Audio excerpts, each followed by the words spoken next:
jovens aqui, viu? Luciano, cadê o Luciano? Luciano tá aí? E Luciano, nós vamos botar aqui o Vida Plena para ajudar aqui. Senta aí, crente, por favor, e abra a sua Bíblia. Abra aí a tua Bíblia no Evangelho de Lucas.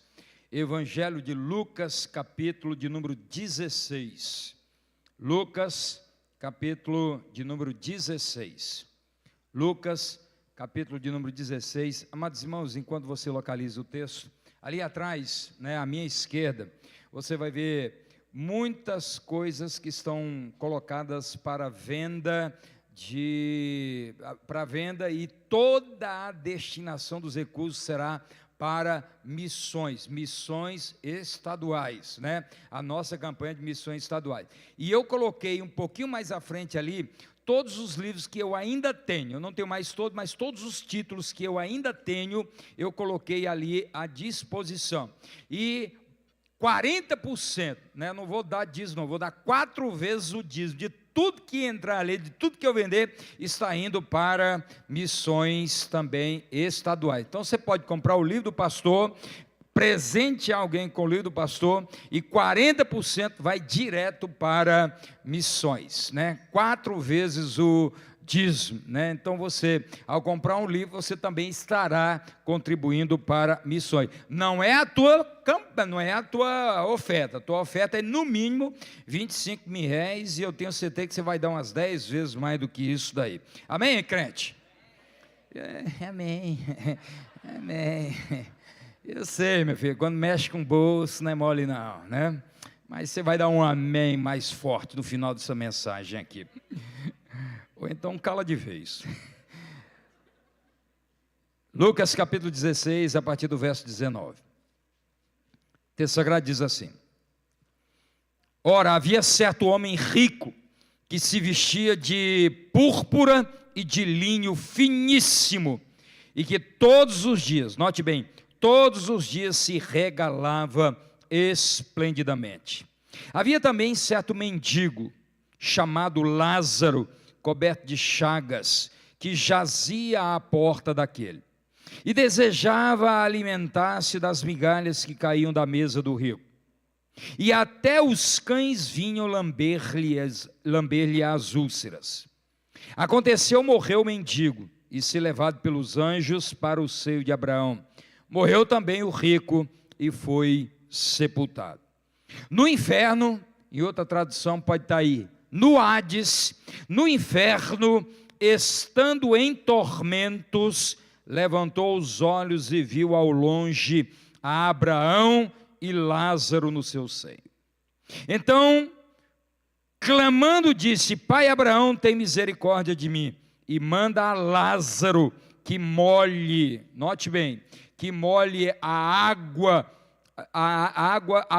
água a ponta do dedo, e me refresque a língua, porque estou atormentado nesta chama. Disse, porém, Abraão: Filho, lembra-te de que recebeste os teus bens em vida, e Lázaro igualmente os males. Agora, porém, aqui ele está consolado, tu em tormentos. E além de tudo está posto um grande abismo entre nós e vós, de sorte que os que querem passar daqui para vós, outros não podem, nem os de lá passar para nós. Então replicou: Pai, eu te imploro que o mandes à minha casa paterna, porque tenho 5 irmãos, para que lhes dê testemunho, a fim de não virem também para este lugar de tormento. Respondeu Abraão: Eles têm Moisés e os profetas, ouçam-nos. Mas ele insistiu: Não, pai Abraão, se alguém dentre os mortos for ter com eles, arrepender-se-ão.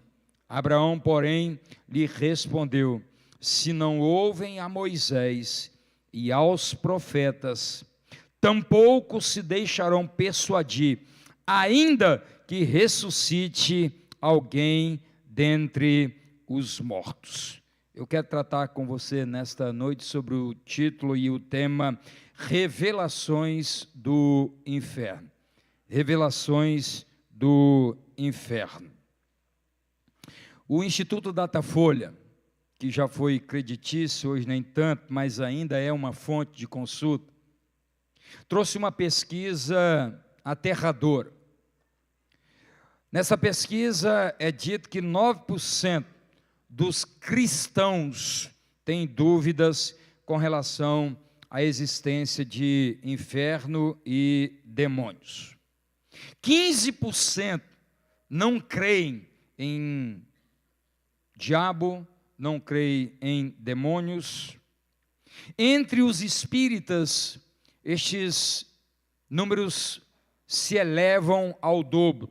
50% dos espíritas não acreditam no inferno.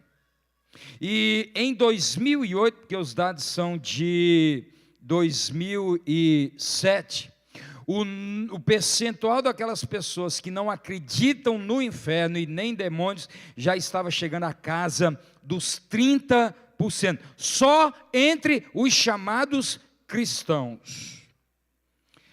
A palavra Satanás, no hebraico, opositor, adversário, e diabo, no grego, caluniador, acusador, difamador, ambas estas palavras aparecem 92 vezes na Bíblia. E há ainda outros sinônimos para o diabo Satanás. Abaddon, Apolion, o destruidor, Apocalipse, capítulo 9, verso de número 11. Maligno, um outro sinônimo, aparece 45 vezes na Bíblia.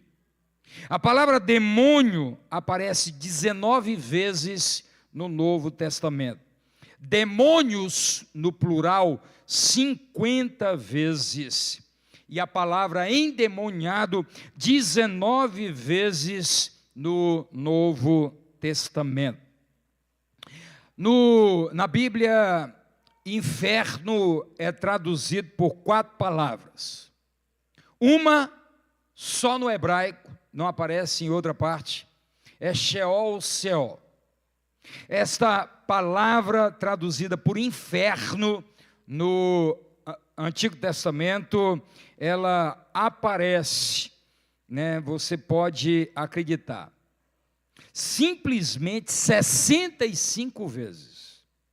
Ocorre que a palavra Sheol no hebraico, ela não é traduzida somente por inferno, ela é traduzida por sepultura, lugar dos mortos, sepulcro, mas só traduzida como inferno, ela aparece 28 vezes só no Novo Testamento.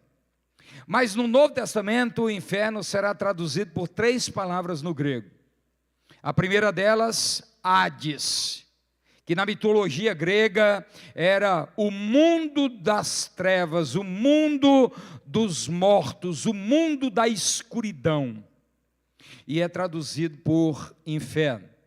Mas há uma outra palavra, Gena ou Geena, como alguns leem e alguns pronunciam. Mas há uma outra palavra que somente uma vez aparece em toda a Bíblia, a palavra Tártaro, e não é tártaro de dente. É quando Pedro faz menção na sua segunda carta que existem espíritos tão maligníssimos, tão maus, que estão aprisionados em cadeias no Tártaro, que não podem ser soltos, porque, dada a sua malignidade, nós não teríamos condições de suportá-los. Pegue essas 4 palavras, Sheol, Hades, Gena e Tártaro, e nós teremos 88 vezes a Bíblia fazendo menção a inferno. Portanto, amados irmãos, à luz da Bíblia, o inferno é real. À luz da Bíblia, o diabo ele não é um ser mitológico. À luz da Bíblia, ele é um ser real. E a despeito dos chamados cristãos não acreditarem no inferno, nem em demônios, e sem encontrar outras cosmovisões religiosas, que ultrapassam a casa dos 50% que não acreditam mais em inferno e em demônios, a Bíblia fala mais de inferno. Talvez isso te assuste. A Bíblia fala mais de inferno do que de céu, por uma razão muito simples, e eu vou lhes dizer à medida em que vou expondo essa narrativa. À luz da Bíblia, amados irmãos, o diabo e o inferno não são uma ficção. Eles fazem parte de um mundo real, espiritual, mas real. Existe um inferno preparado para o diabo e os seus demônios, conforme diz Mateus capítulo 27, verso 41.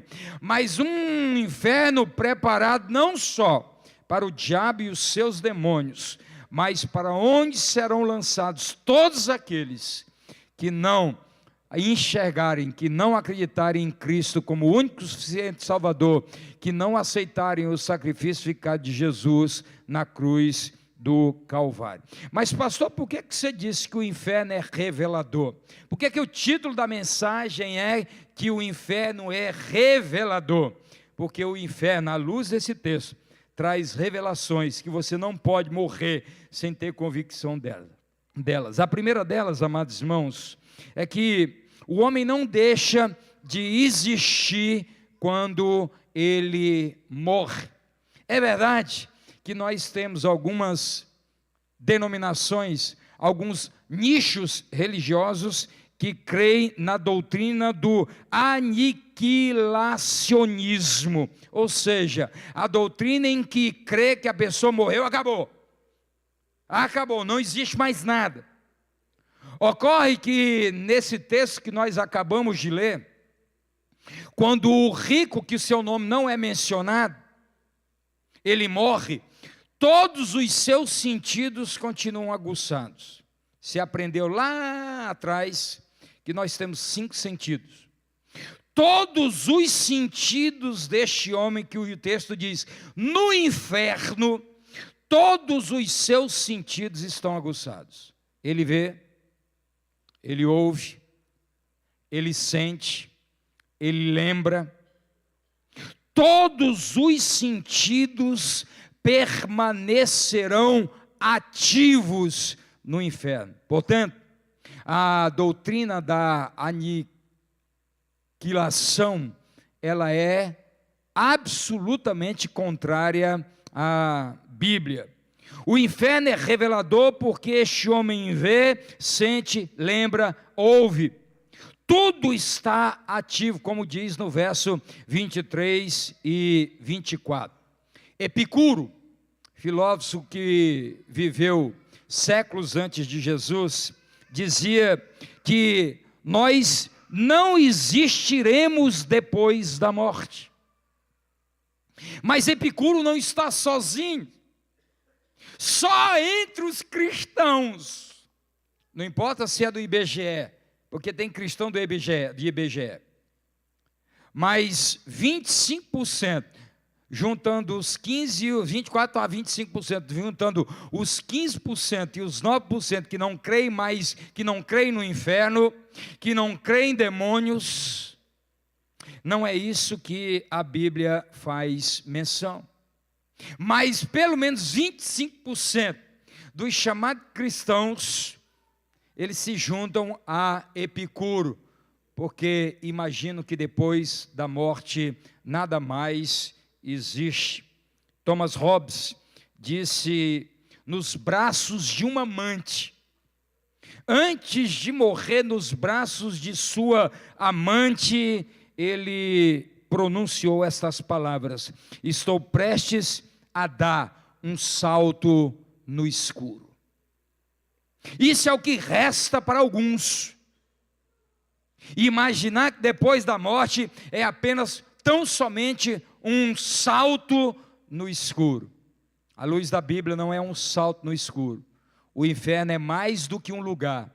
O inferno é um estado em que se encontrará a pessoa, com todos os seus sentidos aguçados. Eu vi, eu senti, eu quero pelo menos uma gota d'água na ponta do dedo de Lázaro, para que ele me refresque a língua. Só um parênteses.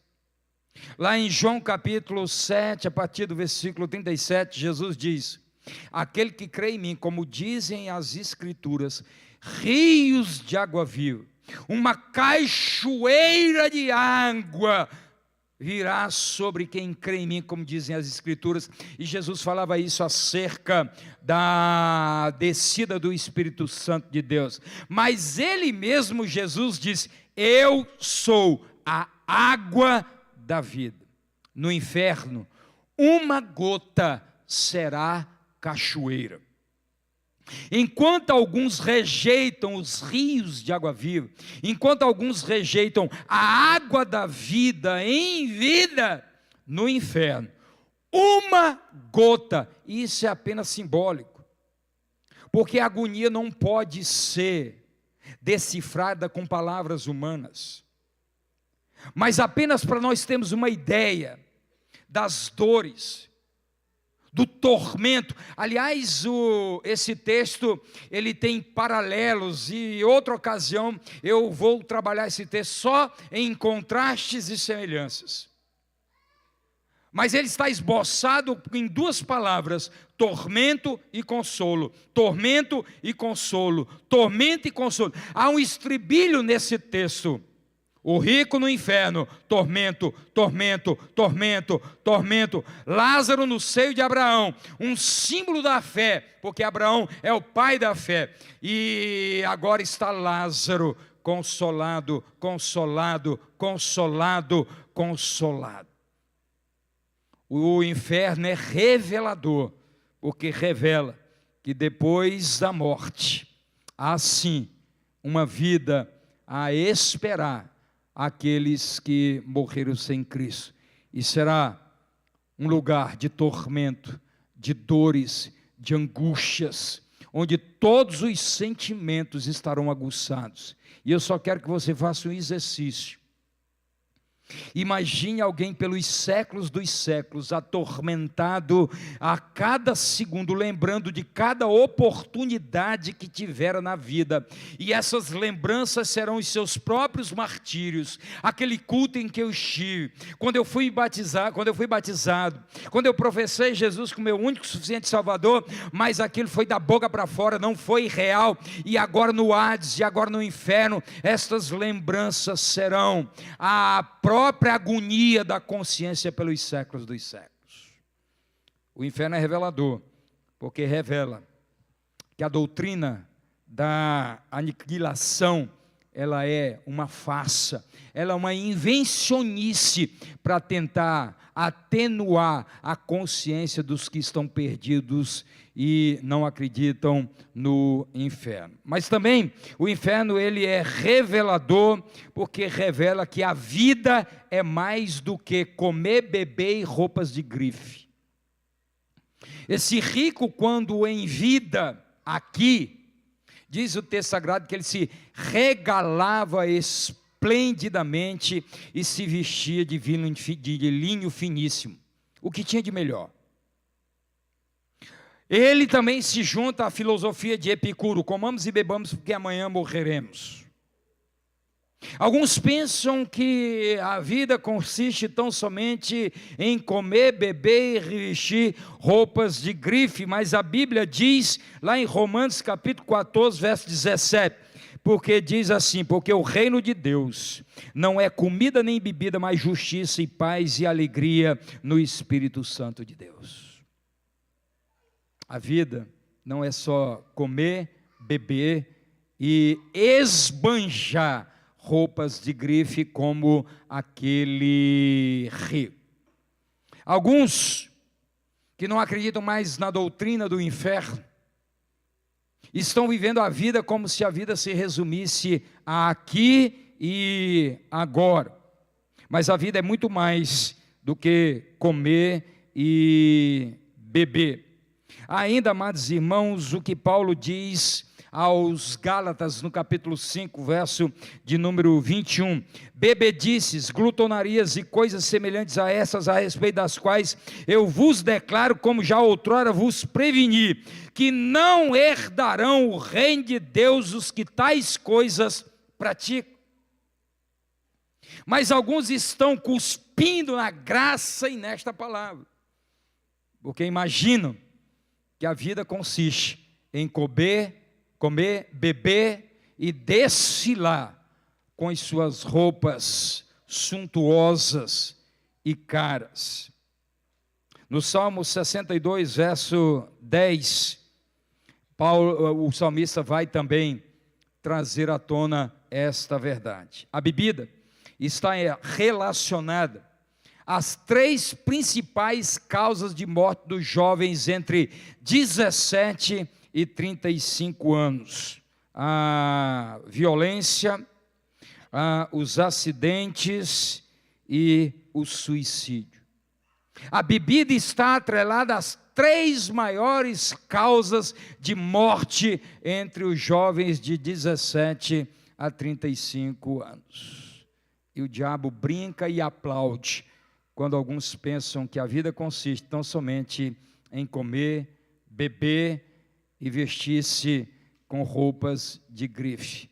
O inferno vai revelar que toda uma vida gasta em bebedices e glutonarias, toda uma vida gasta nos prazeres da bebida e da comida e do luxo, serão esquecidos no milésimo de segundo, quando acordarem ou quando perceberem, melhor dizendo, que agora estão no inferno estas pessoas. Mas o inferno também é revelador, porque nos mostra que vínculo religioso e herança religiosa não é passaporte para o céu, muito pelo contrário. Há um estribilho nesse texto, em que esse judeu grita 3 vezes, Pai Abraão, Pai Abraão, Pai Abraão. E nós sabemos, e você sabe, de que os judeus se orgulhavam de serem descendentes de Abraão, que pelo fato de serem descendentes de Abraão, eles já estavam com a salvação assegurada. Basta você ler Romanos capítulo 9 para isso também ser desmistificado. Mas o que nós estamos vendo agora, amados irmãos, é coisa séria, porque alguns imaginam porque nasceram num lar evangélico, alguns imaginam porque tem o nome escrito num hall de membros de uma igreja, e estão com seus nomes escritos no livro da vida, e não é verdade. Este homem grita 3 vezes, Pai Abraão, Pai Abraão, Pai Abraão. Ele tem herança religiosa, ele conhece Abraão, ele conhece a lei, mas agora acorda e abre os olhos no inferno. Herança religiosa, vínculo religioso não salva ninguém, e o inferno vai revelar muito disso. O inferno vai revelar que vínculo religioso, herança religiosa, ter nascido no lar evangélico, nunca foi, nunca será o passaporte para a salvação.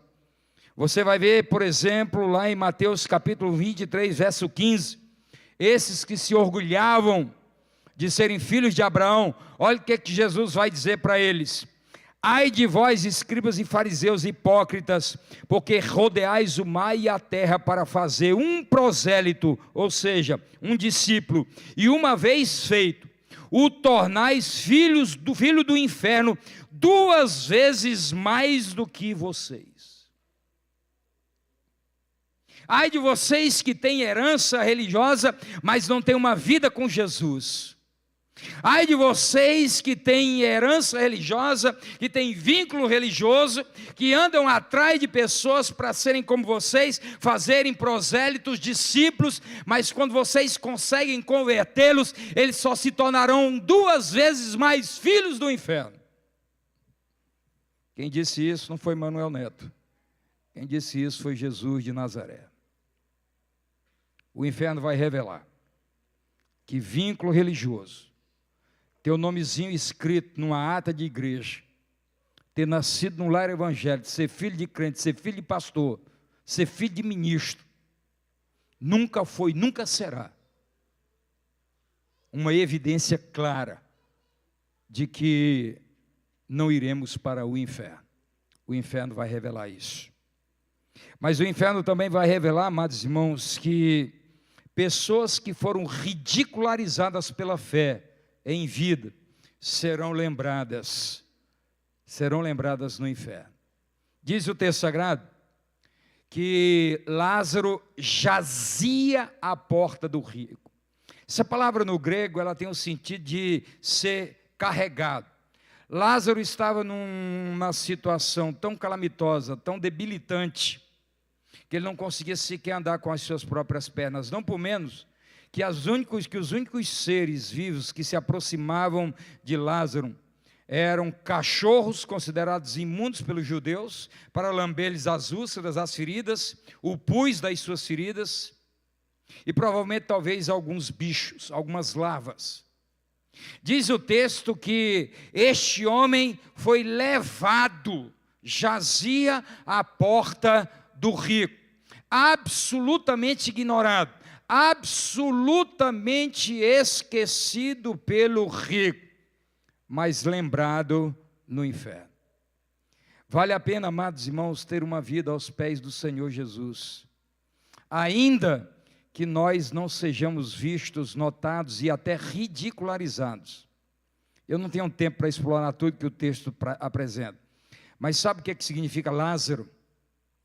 Lázaro significa ajudado por Deus. Lázaro tem o seu nome citado porque para o judeu o nome reflete o caráter do homem, reflete o significado do seu próprio nome, um homem ajudado por Deus. Como é que é o nome do rico? Sequer mencionado. Mas aí há uma lição preciosa, nem está no escrito, mas só para você já guardar. E alguém já pode estar perguntando, mas como pode alguém que é chamado de ajudado por Deus e está numa situação tão miserável como essa? Guarde aí na tabelinha do seu coração. Ser ajudado por Deus não é conquistar o mundo. Ser ajudado por Deus não é sentar à mesa com os poderosos desta terra. Ser ajudado por Deus não é desfrutar das mesas nababescas. E ser ajudado por Deus não significa que nós seremos vistos e aplaudidos neste mundo. Mas ser ajudado por Deus é estarmos preparados para quando a morte bater, nós irmos para o céu. Lázaro se preparou não para este mundo. Lázaro se preparou para quando a morte batesse a sua porta, ele estaria com o Pai. Mas há uma coisa interessante, porque que nós estamos vendo agora, é que o rico lembra de quem ele ignorou na terra. O rico agora lembra de quem ele desprezou, ridicularizou, chacotou na terra. E agora ele é visto como exemplo, ele é visto como esperança. Ainda que você não seja visto e notado, ainda que a tua fé seja ridicularizada na faculdade, ainda que teus amigos estejam virando as costas para você, vai ter um tempo, nem que seja no inferno, as pessoas vão testemunhar que vale a pena crer em Jesus como o único e suficiente Salvador. O inferno vai revelar quem são verdadeiramente os ajudados por Deus. O inferno vai revelar aqueles que foram ridicularizados nesta vida, mas terão os seus nomes lembrados no inferno.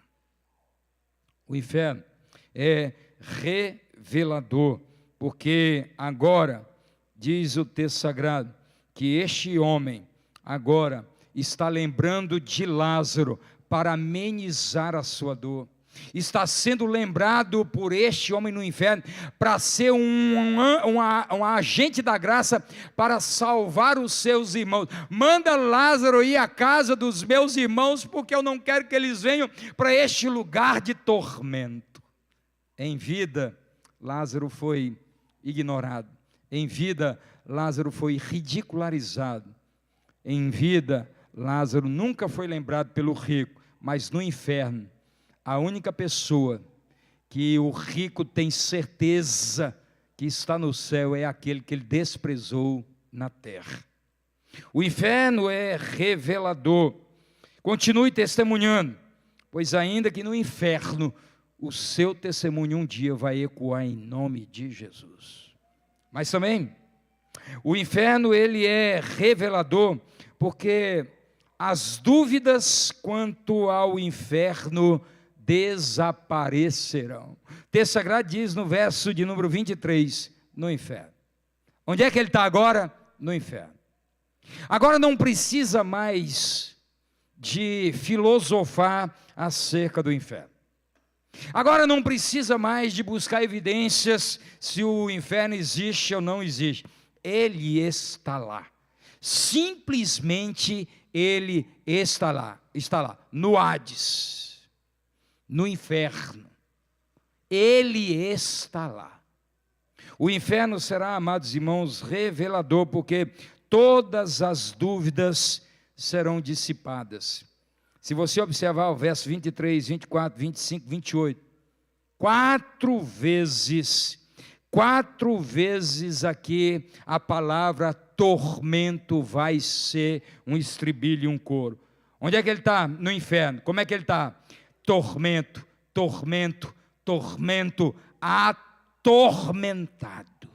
Primeiramente pela sua consciência. Primeiramente pelas suas lembranças. As lembranças das oportunidades passadas. A convicção de que agora a situação nunca e jamais poderá ser mudada. Enquanto o Datafolha diz que 25% dos cristãos não creem no inferno e nem em demônios. No inferno, não vai precisar de Datafolha não, irmão.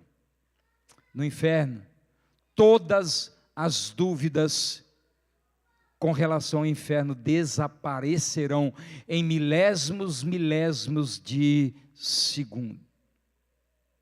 Amados irmãos, no inferno, o inferno é mais do que um lugar. O inferno é um estado inalterável pelos séculos dos séculos. Paulo, escrevendo aos Tessalonicenses, vai dizer que a perdição eterna é o banimento completo do senso da existência de Deus. Nós sabemos que Deus se revela de várias formas e de várias maneiras hoje. Deus se revela pela natureza. Paulo, escrevendo aos Romanos capítulo 1, vai dizer, você quer conhecer Deus? Dá uma espiada no que Ele criou.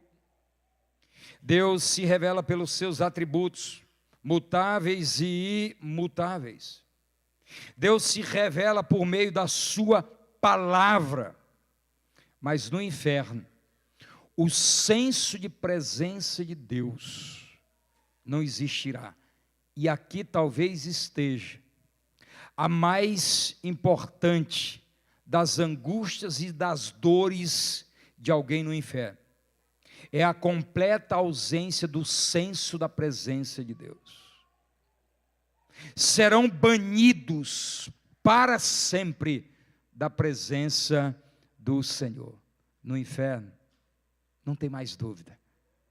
Diz o texto sagrado que agora simplesmente no inferno o rico tira todas as suas dúvidas, porque agora ele não tem dúvidas, ele vive uma realidade.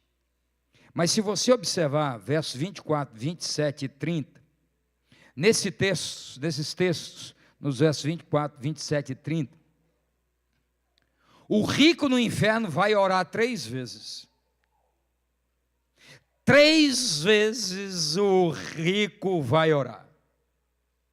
Deus, Pai Abraão, manda-lo Lázaro molhar a ponta do dedo na água, a água que eu rejeitei em vida, a cachoeira que eu rejeitei em vida, agora uma gota d'água é suficiente para aliviar o meu tormento. Manda Lázaro vir aqui. Depois ele vai dizer, vai pedir Manda Lázaro ir à casa dos meus irmãos, para falar, para testemunhar como ele fez comigo, para que eles não venham para este lugar de tormento. Opa, mas espera lá. Quais foram as palavras ditas por Lázaro ao rico em vida, a ponto de agora o rico pedir para que Lázaro vá à casa dos seus familiares, para falar, para pregar, para testemunhar de que ele era diferente? Não há, meus irmãos, um registro de palavra de Lázaro. Sabe por quê? Porque nós muitas vezes não precisamos falar, nós não precisamos anunciar. Nossa vida é, como eu disse aqui para o Laércio há pouco, a nossa vida tem que ser uma pregação. Não pode haver hiato entre o que nós proclamamos e o que nós anunciamos e o que nós vivemos. Lázaro nunca pregou com palavras, mas pregou com a sua vida, a ponto de agora o rico no inferno dizer: manda ele lá, porque basta a presença dele, para que os meus irmãos não venham para este lugar de tormento. No inferno, o rico vai orar sem cessar. Olha que ironia. E em vida, eu e você temos um mandamento da parte do Senhor lá em 1 Tessalonicenses capítulo 5. Orai sem cessar. E nós estamos fazendo isso. No inferno, o que não vai faltar são orações, mas só tem um problema. Nenhuma oração no inferno será respondida. Nenhuma oração no inferno será respondida. Enquanto em vida, nós podemos clamar ao autor e consumador da nossa fé. Ou como diz Paulo aos Colossenses capítulo 1, no verso 16, que Jesus é o Criador, o mantenedor e sustentador de todas as coisas. Em vida, aquele rico nunca fez uma oração, pelo menos que está registrado. No inferno não faltam orações, mas nenhuma será atendida. O inferno é revelador, sabe por quê? Porque vai mostrar, vai revelar o poder da oração, o poder que a oração tem. Mas no inferno, nenhuma oração será ouvida, ainda que alguém passe o resto da eternidade, ou a eternidade, porque não tem resto, a eternidade inteira orando, nenhuma oração no inferno será ouvida. O inferno é revelador. O inferno é revelador, porque, como diz o verso de número 24, este homem orou, mas orou tarde demais. No inferno as orações serão apenas ecos vazios. No inferno, ainda que você passe os séculos dos séculos orando, nenhuma oração será ouvida. Mas o inferno também, ele é revelador, porque será tarde demais para acreditar na palavra de Deus. Verso 29, verso 31, o rico no inferno diz: olha, manda Lázaro ir à casa dos meus irmãos, ao meu pai, aos meus irmãos, para que testemunhe, para que pregue, para que não venham eles para este lugar de tormento. Deus diz: eles têm Moisés e os profetas, um símbolo da palavra de Deus. Tudo que nós precisamos para nos livrar da condenação eterna, nós temos aí em mãos, alguns no celular. Nós temos a palavra de Deus. Palavra de Deus que é escanteada. Palavra de Deus que não é lida. Palavra de Deus que crentes não trazem mais Bíblia para os cultos.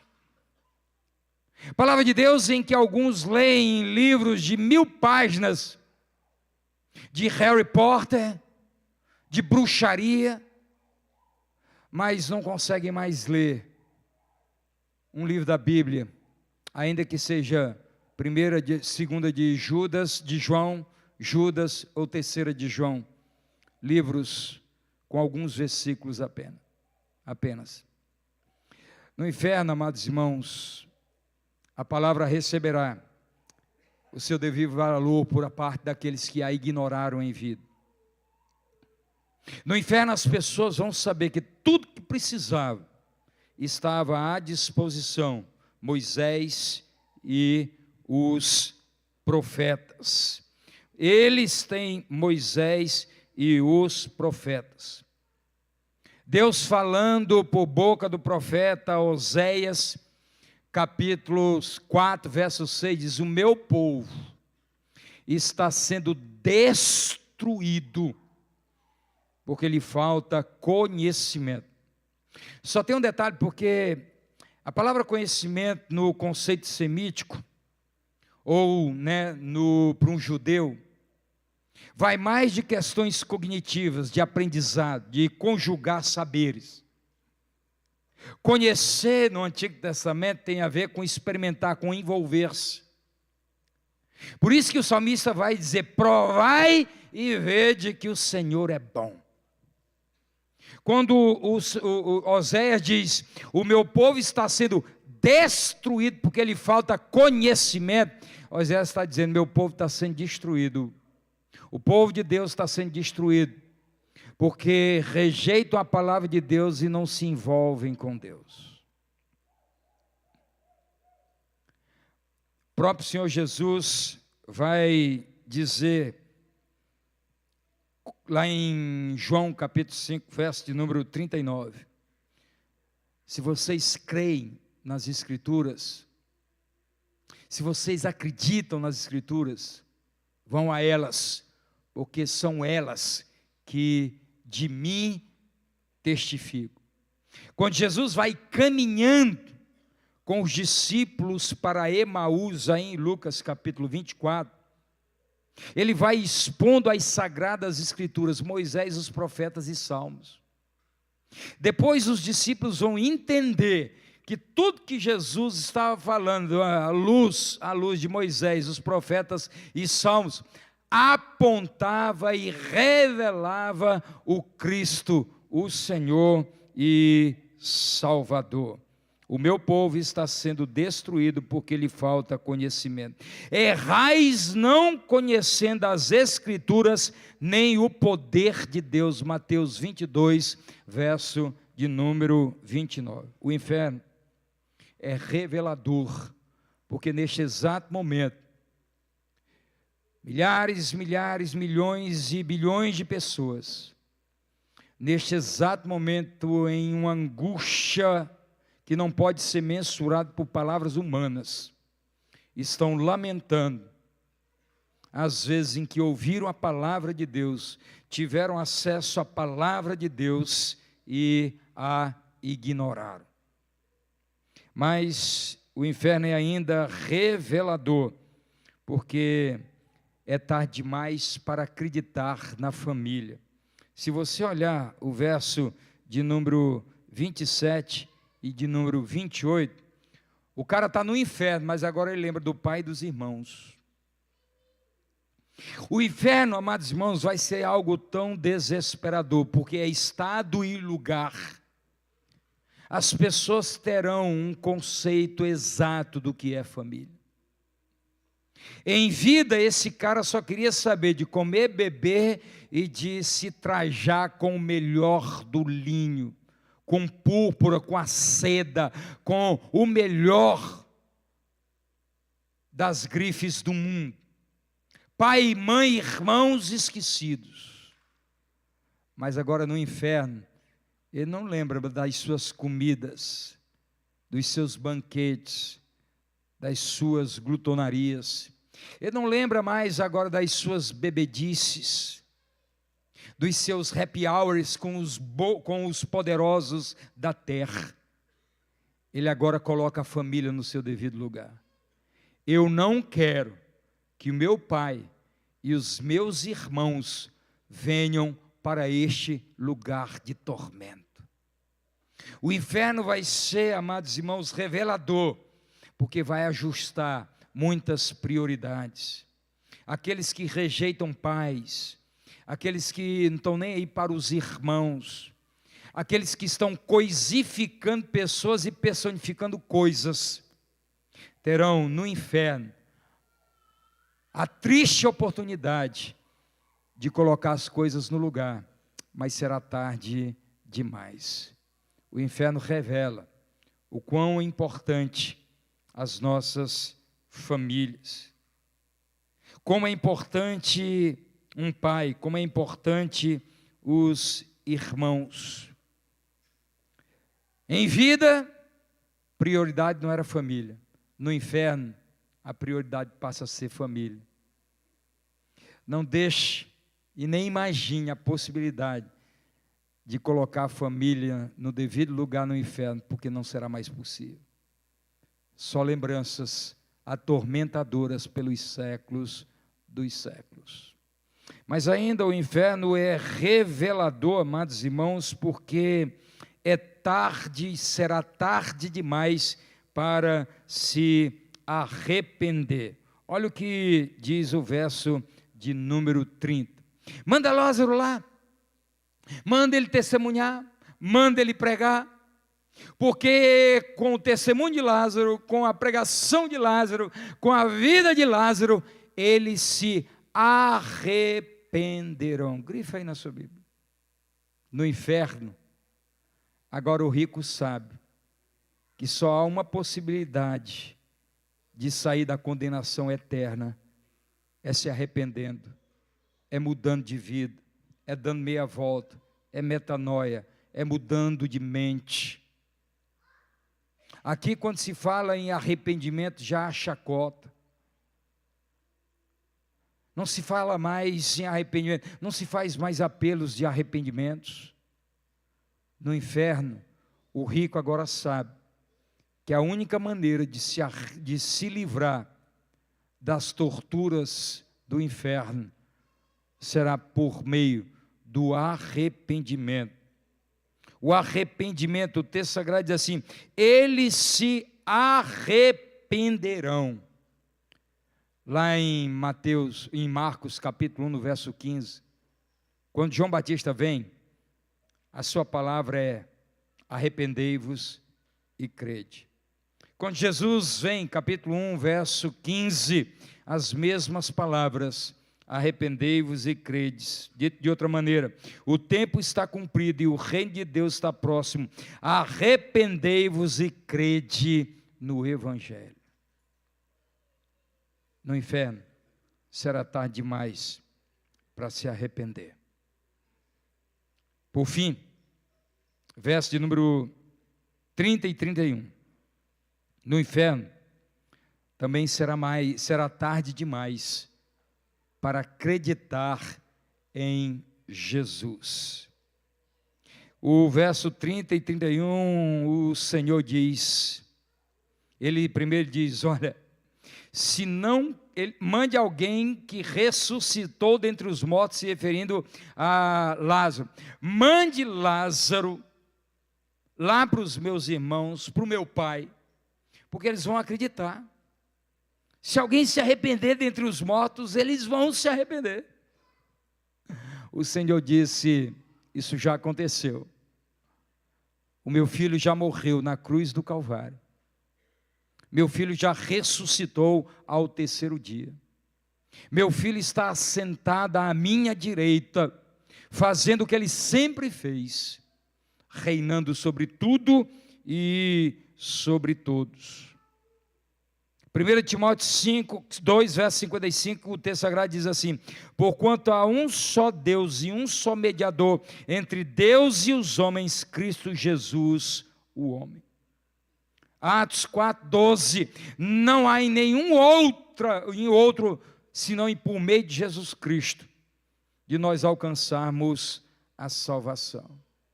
O inferno vai ser revelador, porque muitos pensaram que os deuses deste mundo, que os santos deste mundo, que os ídolos deste mundo, iriam livrá-los da condenação eterna. E no inferno, eles terão a consciência agora plena, e agora jamais podendo reparar esse erro crucial das suas vidas. Eles crerão que Jesus é o único e suficiente Salvador. Mas, se você notar, o autor sagrado vai colocar a narrativa da parábola do Lázaro, que para muitos não é parábola, inclusive para mim, porque não há nenhuma outra parábola em que nome próprio seja colocado. Mas não é sobre isso que a gente vai conversar. A parábola, essa história é colocada depois das 3 mais conhecidas parábolas de Jesus. Na verdade, existem 4 parábolas que antecedem esse texto. A primeira da ovelha perdida. Sem ovelhas, uma saiu perdida. E o bom pastor foi procurá-la até achá-la e trazê-la de volta. A segunda parábola, a da dracma perdida. A mulher perde o seu valor, perde a sua dracma, perde o seu símbolo. E ela não descansa até encontrá-la. Assim como o nosso Cristo não descansa até encontrar os seus eleitos. E a terceira e a mais conhecida de todas as parábolas, a do filho pródigo. O pai de braços abertos, esperando o filho retornar, o filho gastador, o filho que mergulhou na prostituição, o filho que mergulhou no chiqueiro, o filho que comeu o que tem de mais imundo na terra, que para um judeu era comida de porco. Este texto é colocado depois destas parábolas. E nunca ignore o contexto de uma narrativa bíblica, até porque o contexto faz parte da boa hermenêutica, da boa interpretação. O que entendo, amados irmãos, à luz desse contexto, é que o Senhor Jesus manda um recado para mim e para você nesta noite, que aqueles que são a ovelha perdida, que não forem achadas, aqueles que se perderam como a dracma perdida, e aqueles que se desviaram tanto dos caminhos do Pai, que não retornarem, se não forem achados, que se não forem resgatados, que se não voltarem para os braços do Pai, o lugar que lhes cabe será o inferno. É isso que o contexto tem a nos ensinar, de que aqueles que não forem achados, se não se permitirem serem achados, estes serão lançados no lago de fogo e enxofre. Quem permite que Cristo seja o seu Senhor e seu Salvador, os encontre, os ache, estes estarão livres da condenação eterna. 1 de João capítulo 3, no verso de número 8, o texto sagrado diz que aquele que é nascido de Deus, o maligno não pode lhe tocar. 1 de João 5, 18, melhor dizendo. E João vai dizer que aquele que crer em Cristo Jesus não será condenado. Aquele que crê em Cristo Jesus não será condenado, mas aquele que não crê já está condenado. O que te aguarda são alguns breves momentos, que você pode chamar de meses, de anos, ou talvez de até décadas. Mas quando nós colocamos em paralelo 10 anos, 20 anos, 30 anos diante da eternidade, essas décadas são como um nada. Alguns acordarão, se é que eu posso usar esse eufemismo, alguns, quando menos perceberem, estarão no Hades. E todas estas revelações virão no milésimo de segundo. 1 milésimo de segundo. Todas estas revelações virão.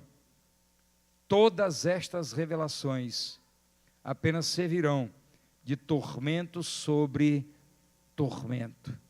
Eu queria convidar você agora a fechar os seus olhos. Deus não te trouxe aqui para ouvir mais um sermão. Este pode ser o sermão da tua eternidade. Hoje pode ser o sermão que selará a tua eternidade, seja na perdição, ou seja, nos braços do pai Abraão, um lugar de consolo, um lugar onde não haverá mais lágrimas, um lugar onde as lembranças não mais nos atormentarão, um lugar onde não haverão mais tristezas nem dor. Ou então, ao rejeitar esta palavra, a tua incredulidade em relação ao inferno será dissipada em fração de milésimos de segundo. Alguns tomarão conhecimento da maneira mais dura de que depois da morte tudo acabou. Não, 1000 vezes não. É o começo de uma era que não tem fim.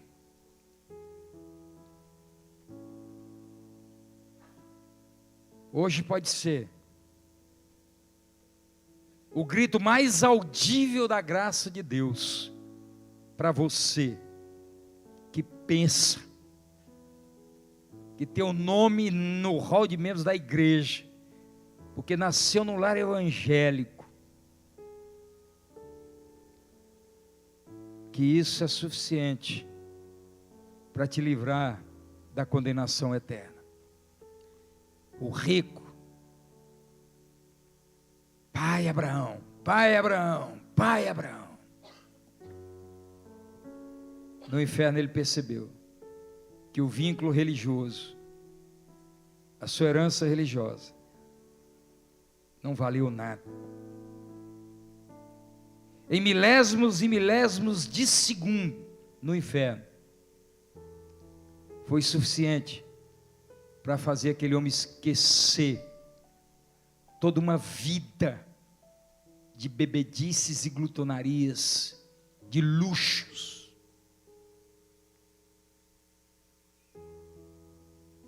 Em milésimos e milésimos de segundos, tão somente milésimos de segundos, já foram suficientes para trazer à memória do rico de que quem é ajudado por Deus nunca experimentará a morte. Que pessoas que, a despeito de sofrerem nesta vida, quando têm suas vidas depositadas aos pés de Jesus, há um consolo, o consolo de estarmos com o Senhor pelos séculos dos séculos. As dúvidas que você tem hoje, não as carregue até o dia da morte. Não faça como Thomas Hobbes, para dizer nas suas últimas palavras: eu estou prestes a dar um salto no escuro.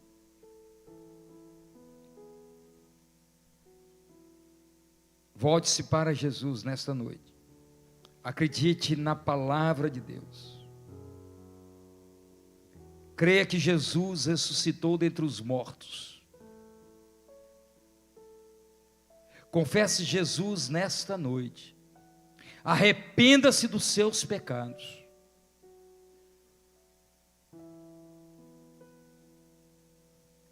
E você não experimentará, porque nós temos a certeza pela própria palavra, o próprio Cristo que diz: aquele que vem a mim, de maneira alguma o lançarei fora. Quem é nascido de Deus, 1 de João 5,18, o maligno não pode mais tocar. O inferno não é o destino de quem nasceu de novo nasceu da água e do Espírito. Não brinque com sua eternidade. Não brinque com o resto de tempo que lhe resta. Aquele rico nunca imaginou que a morte chegaria de maneira tão inesperada. Não sabemos se a morte bateu a porta como foi no dia em que Beltesazar se embriagava com vinhos e com as suas concubinas, com a luxúria do seu reino. Nós não sabemos quando virá o dedo da condenação dizendo: pesaste e foste na balança e achado em falta.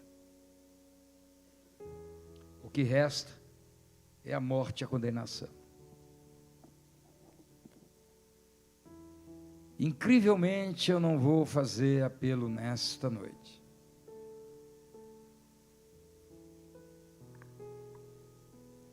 Mas o que eu sei é que hoje, aqui e agora, a tua eternidade pode ser selada.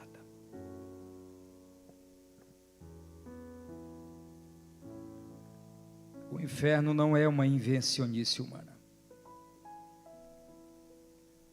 Satanás e seus demônios não são seres mitológicos, eles são reais. Existe um inferno preparado para ele e seus demônios, e todos estes, como o rico, que rejeitaram a ajuda de Deus para enfrentar a morte, como diz a palavra de Deus, que a morte é o nosso último inimigo a ser vencido.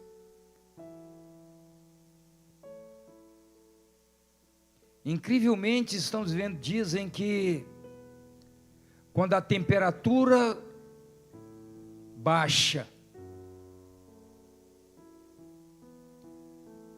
já há motivos sobejos para não vir à casa do Senhor. Mas sabe, irmãos,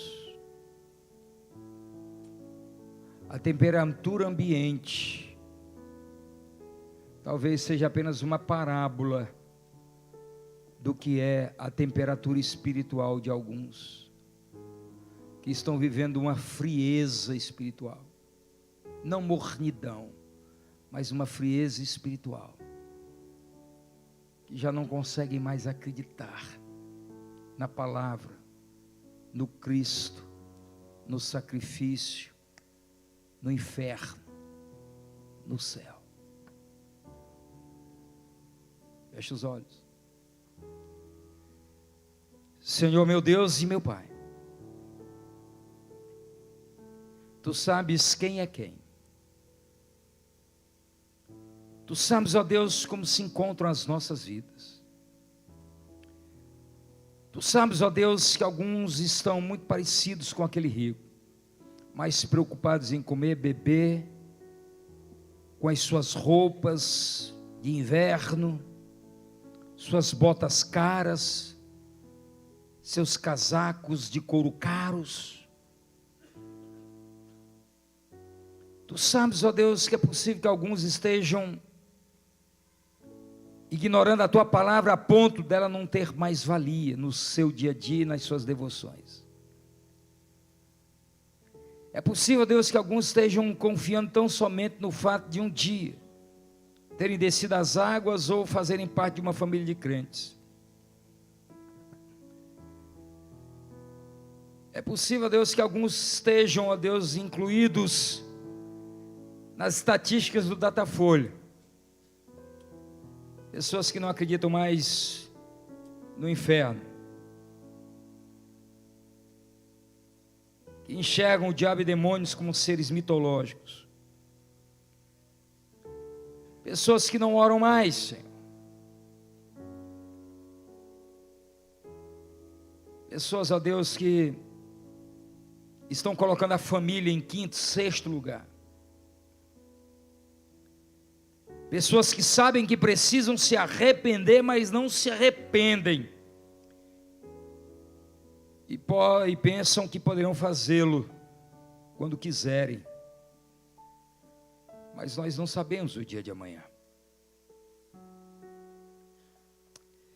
Deus, nessa noite, nós entregamos mais uma vez as nossas vidas ao Senhor. E te pedimos que teu Espírito Santo confirme com o nosso espírito que somos filhos de Deus. Eu oro neste momento, ó Deus, por este teu filho e filha, cuja palavra entrou como flecha certeira nos seus corações. Que esta palavra seja enraizada, frutifique